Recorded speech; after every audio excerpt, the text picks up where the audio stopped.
લોકસભાની ચૂંટણી આવી રહી છે. એવામાં આમ આદમી પાર્ટી આ વખતે ઘણી મહેનત કરી રહી છે.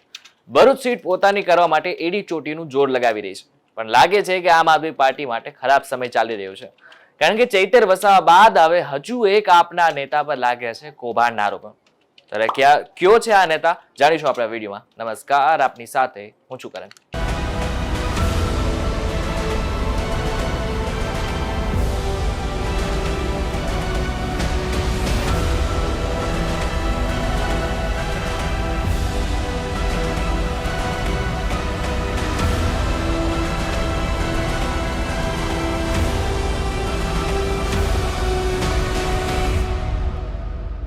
આમ આદમી પાર્ટીના ખજાનચી અને નિવૃત્ત ડીવાયએસપી જે મેવાડા સામે એસીબી તપાસના આદેશ આપવામાં આવ્યો છે.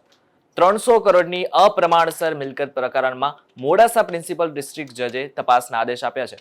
જે મેવાડા નિવૃત્ત ડીવાયએસપી છે તેઓએ ફરજ દરમિયાન ભ્રષ્ટાચાર વડે આ મિલકતોને એકઠી કરી હોવાના આક્ષેપો કરવામાં આવ્યા છે.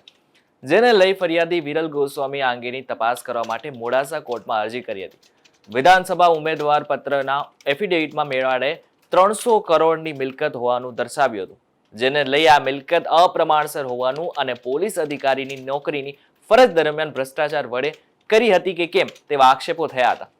ખેતીની જમીન, કોમર્શિયલ જમીન, મકાનો અને અન્ય અનેક મિલકતોના માલિક જે મેવાડા હોવાને લઈ તપાસ શરૂ કરાઈ છે.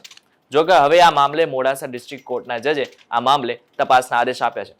જે તપાસ ડીવાયએસપી કક્ષાના અધિકારી દ્વારા કરવામાં આવશે. આ બાબતે ફરિયાદી વિરલ ગોસ્વામીનું શું કહેવું છે તે એકવાર સાંભળી લઈએ. આજ રોજ નામદાર કોર્ટ દ્વારા જે મેવાડાના પ્રકરણના અંદર જે 300 કરોડનું અપ્રમાણસર મિલકતનો કેસ હતો, જેની બજાર કિંમત 2000 કરોડ કરતાં પણ વધારે છે, એના અંદર નામદાર કોર્ટે નાયબ પોલીસ અધિક્ષક એસીબીને સ્વતંત્ર તપાસ સોંપેલ છે. અને આ પ્રકરણમાં કોર્ટ દ્વારા ખાસ ઘા મારવામાં આવ્યા છે કે આટલી અપ્રમાણસર મિલકત હોવા છતાંય કેમ કાર્યવાહી નહીં. અને આ અંગેની મેં નામદાર કોર્ટમાં ફરિયાદ કરી હતી. 1.5 વર્ષની લડત બાદ નામદાર કોર્ટે આના અંદર તપાસ કરવાનો એસીબીના ડીવાયએસપીને હુકમ કરેલ છે.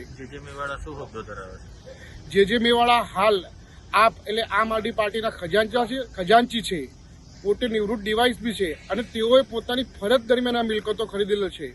અને અન્ય જિલ્લામાં મોડાસા, ગાંધીનગર, અમદાવાદ, વડોદરા અન્ય જિલ્લામાં આ મિલકતની તપાસ થાય અને તેઓના વિરુદ્ધ અપ્રમાણસર મિલકત મુજબ ગુનો દાખલ થાય તે અંગે તપાસનું નામદાર કોર્ટ દ્વારા હુકમ કરવામાં આવેલ છે. હવે એક બાજુ લોકસભાની ચૂંટણી આવી રહી છે. એમાં આમ આદમી પાર્ટીના ધારાસભ્ય ચૈતર વસાવા પર પહેલેથી જ વનકર્મીઓને માર મારવાનો આરોપ છે.